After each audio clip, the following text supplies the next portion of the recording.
Nu. God søndag eftermiddag derude. Her kommer der en af de lidt mere alvorlige videoer fra mig af. Jeg er den sidste tid og de sidste dage blevet spurgt, Henrik, er det nødvendigt, at jeg laver en indsigelse inde på kommunens hjemmeside, når jeg har skrevet under? Er det så ikke tilstrækkeligt? Det tror jeg, at det er super vigtigt, at man går ind og laver sin personlige indsigelse. Vi lever i 2023, alting er digitalt. Jeg tror, at vi skal være helt sikre på, at vi får nogle juridisk bindende indsigelser ind i projektet. Mod projektet. Underskrifter er super vigtige, og det er rigtig godt. Vi har over 400 underskrifter. Det er helt fantastisk. De skal suppleres med en personlig indsigelse. Det er jeg helt overbevist om. Så er du i de berørte områder, mellem 2 til 3 kilometer fra vindmøllerne, er du bekymret over det her, så er det vigtigt, at du går ind og laver din egen indsigelse med din egen motivation.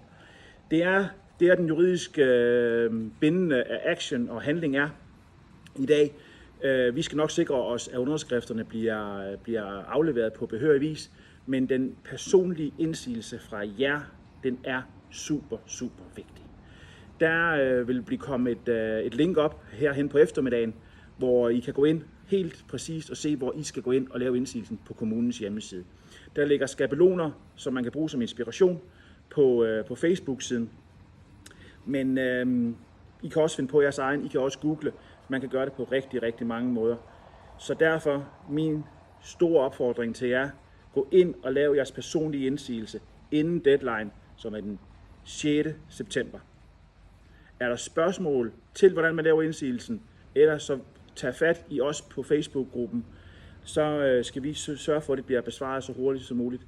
Men skynd jer ind og få lavet en indsigelse, så vi får stoppet det her projekt. God søndag.